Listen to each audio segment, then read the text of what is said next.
Hi friends, ಎಲ್ಲರಿಗೂ ನಮಸ್ಕಾರ. ನಾನು ನಿಮ್ಮ ಪ್ರೀತಿಯ Pooja. Welcome back to my channel. ಇವತ್ತಿನ ರೆಸಿಪಿ ಬಂದು ಮುಳಗಾಯಿ ಎಣ್ಣೆಗಾಯಿ. ಇದು ಉತ್ತರ ಕರ್ನಾಟಕ ಸ್ಪೆಷಲ್ ಆಗಿರುತ್ತೆ. ಇದನ್ನು ಹೇಗೆ ಮಾಡೋದು ಅಂತ ತಿಳ್ಕೊಳ್ಳೋಕೆ ಮುಂಚೆ ನನ್ನ ಚಾನಲ್ನ ಸಬ್ಸ್ಕ್ರೈಬ್ ಮಾಡ್ಕೊಳ್ಳಿ. ಎಣ್ಣೆಗಾಯಿ ಮಾಡ್ಕೊಳ್ಳೋಕ್ಕೆ ಬೇಕಾಗಿರೋ ಇಂಗ್ರೀಡಿಯೆಂಟ್ಸ್ ಬಂದು ಫಸ್ಟ್ ಬೇಕಾಗಿರೋದು ಬದನೆಕಾಯಿ, ಒಂದು ಟೊಮೆಟೊ, ಒಂದು ಈರುಳ್ಳಿ, ಸ್ವಲ್ಪ ಕೊತ್ತಂಬರಿ ಸೊಪ್ಪು, ಕರಿಬೇವು. ಮತ್ತು ಹೇಗೆ ಮಾಡೋದು ಅಂತ ತಿಳ್ಕೊಳ್ಳೋಣ. ಮೊದಲಿಗೆ ಒಂದು ಬೌಲಲ್ಲಿ ಸ್ವಲ್ಪ ನೀರು ಹಾಕ್ಕೊಳ್ಳಿ. ಏನಕ್ಕಪ್ಪ ಅಂದರೆ ನಾವು ಬದನೆಕಾಯಿ ಎಲ್ಲ ಕಟ್ ಮಾಡಿ ಇದಕ್ಕೆ ಹಾಕ್ಕೊಳ್ಬೇಕು. ಅದಕ್ಕೆ ಸ್ವಲ್ಪ ಉಪ್ಪು ಮತ್ತು ಅರಿಶಿನ ಪುಡಿ ಹಾಕಿ. ನೆಕ್ಸ್ಟ್ ಈ ಥರ ಬದನೆಕಾಯಿನ 4 ಪೀಸ್ ಮಾಡ್ಕೊಳ್ಳಿ. ಬದನೆಕಾಯಿ ಕಟ್ ಮಾಡಬೇಕಾದ್ರೆ ಅದು ಚೆನ್ನಾಗಿದೆಯೋ ಇಲ್ವೋ ಅಂತ ಒಂದ್ಸರಿ ನೋಡಿಕೊಂಡು ಆ ನೀರಲ್ಲಿ ಹಾಕಬೇಕು. ಇವಾಗ ನಾನು ನೀರು ತೋರಿಸಿದ್ನಲ್ಲ, ಆ ನೀರಲ್ಲಿ ಎಲ್ಲನೂ ಹಾಕಿ ಕ್ಲೀನಾಗಿ ತೊಳ್ಕೊಬೇಕು.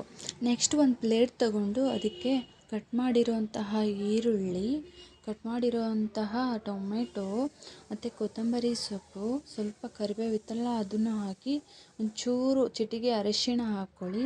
ನೆಕ್ಸ್ಟ್ ಇದಕ್ಕೆ ಸ್ವಲ್ಪ ಅಚ್ಕಾರದ ಪುಡಿನೂ ಕೂಡ ಹಾಕ್ಕೊಳ್ಳಿ. ಆಮೇಲೆ ಉಪ್ಪು ರುಚಿಗೆ ತಕ್ಕಷ್ಟು. ಇದು ಗುರಳ್ ಪುಡಿ ಹಾಕಬೇಕು. ಸ್ವಲ್ಪ ಜಾಸ್ತಿನೇ ಹಾಕಿ ಗುರಳ್ ಪುಡಿನ, ಅದು ಚೆನ್ನಾಗಿ ಟೇಸ್ಟಿಯಾಗಿ ಬರುತ್ತೆ. ನೆಕ್ಸ್ಟ್ ಇದಕ್ಕೆ ಸ್ವಲ್ಪ ಆಯಿಲ್ ಹಾಕ್ಕೊಳ್ಳಿ, 1-2 ಟೇಬಲ್ ಸ್ಪೂನಷ್ಟು. ಹಾಗೆ ನೆನೆಸಿಟ್ಕೊಂಡಿರೋ ಹುಣಸೆಹಣ್ಣಿನ ರಸ ಹಾಕಬೇಕು. ಸ್ವಲ್ಪ ಬೆಲ್ಲ ಹಾಕಿ, ಅಂದರೆ ಚೆನ್ನಾಗಿ ಟೇಸ್ಟಿಯಾಗಿ ಬರುತ್ತೆ. ಹಾಕ್ಕೊಂಡು ನೀಟಾಗಿ ಮಿಕ್ಸ್ ಮಾಡ್ಕೋಬೇಕು. ಮಿಕ್ಸ್ ಮಾಡಿ ಆದಮೇಲೆ ಒಂದೊಂದೇ ಬದನೆಕಾಯಿ ತಗೊಂಡು ಈ ಥರ ಅದರೊಳಗೆ ತುಂಬಬೇಕು. ಎಲ್ಲದಕ್ಕೂ ಈ ಥರ ಸೇಮ್ ಇದೇ ಪ್ರೊಸೆಸ್ಸಲ್ಲಿ ತುಂಬ್ಕೊಳ್ಳಿ.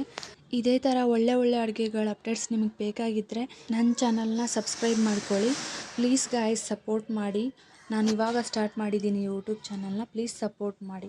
ತುಂಬಿ ಆದಮೇಲೆ ಮಿಕ್ಕಿರೋ ಮಸಾಲಾನ ವೇಸ್ಟ್ ಮಾಡಬೇಡಿ. ಅದಕ್ಕೇ ಹಾಕ್ಕೊಂಡು ಸ್ವಲ್ಪ ನೀರಿಂದ ಅದು ತೊಳೆದು ಹಾಕ್ಕೊಳ್ಳಿ. ನೆಕ್ಸ್ಟು ನಾವು ಒಗ್ಗರಣೆ ಕೊಡೋದು ಹೇಗಂತ ನೋಡೋಣ. ಒಂದು ಸ್ಟವ್ ಆನ್ ಮಾಡಿಕೊಂಡು ಅದಕ್ಕೆ ಒಂದು ಬಾಣಲೆ ಇಟ್ಕೊಂಡು ಅದು ಕಾದ ನಂತರ 1-2 ಟೇಬಲ್ ಸ್ಪೂನಷ್ಟು ಆಯಿಲ್ ಹಾಕ್ಕೊಂಡು ಸ್ವಲ್ಪ ಕರಿಬೇವು ಹಾಕ್ಕೊಳ್ಳಿ. ಕರಿಬೇವು ಫ್ರೈ ಆದಮೇಲೆ ನಾವು ರೆಡಿ ಮಾಡಿ ಇಟ್ಕೊಂಡಿದ್ವಲ್ಲ ಬದನೆಕಾಯಿ, ಅದನ್ನು ಇದಕ್ಕೆ ಹಾಕ್ಕೋಬೇಕು.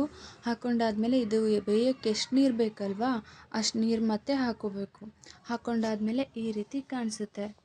2 ಮಿನಿಟ್ಸ್ ಬೆಂದಾದಮೇಲೆ ಕಡಲೆ ಹಿಟ್ಟು ತೊಗೊಳ್ಳಿ. ಸ್ವಲ್ಪ ಕಡಲೆ ಹಿಟ್ಟು ತೊಗೊಂಡು ನೀರು ಹಾಕಿ ಅದನ್ನು ಮಿಕ್ಸ್ ಮಾಡಿ ಈ ಥರ ಹಾಕ್ಕೊಳ್ಳಿ.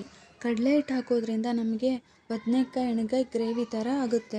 ಇದನ್ನು ರೈಸ್ ಜೊತೆಗೂ ಕೂಡ ತಿನ್ಬೋದು, ಸಾಂಬಾರೇ ಬೇಕಾಗಲ್ಲ. ಈ ಥರ ಗ್ರೇವಿ ಜೊತೆನೇ ತಿಂದ್ಕೊಂಡ್ರೆ ಎಷ್ಟು ಟೇಸ್ಟಿಯಾಗಿರುತ್ತೆ ಗೊತ್ತಾ. ನೆಕ್ಸ್ಟ್ ಇದಕ್ಕೆ ಬೇಯೋಕ್ಕೆ ಎಷ್ಟು ಬೇಕಲ್ವಾ ಅಷ್ಟು ನೀರು ಹಾಕ್ಕೊಂಡು ಬೇಯೋಕ್ಕೆ ಬಿಟ್ಬಿಡಿ. 2 ಕಡೆ ಬೇಯಿಸ್ಕೊಳ್ಳಿ. ಒಂದೇ ಕಡೆ ಬೇಯಿಸ್ಕೊಂಡ್ರೆ ಅರ್ಧ ಬೆಂದಿರುತ್ತೆ, ಇನ್ನರ್ಧ ಹಾಗೆ ಇರುತ್ತೆ. ಆ ಕಾರಣಕ್ಕೆ 2 ಮಿನಿಟ್ಸ್ ಬೇಯಿಸಾದ್ಮೇಲೆ ಮತ್ತೆ ಹಿಂಗೆ ಕ್ಲೋಸ್ ಮಾಡಿ ತೆಗೆದು ಇನ್ನೊಂದು ಕಡೆ ಬೇಯಿಸ್ಕೊಳ್ಳಿ, ಅಂದರೆ ಟೇಸ್ಟಿಯಾಗಿ ಬರುತ್ತೆ.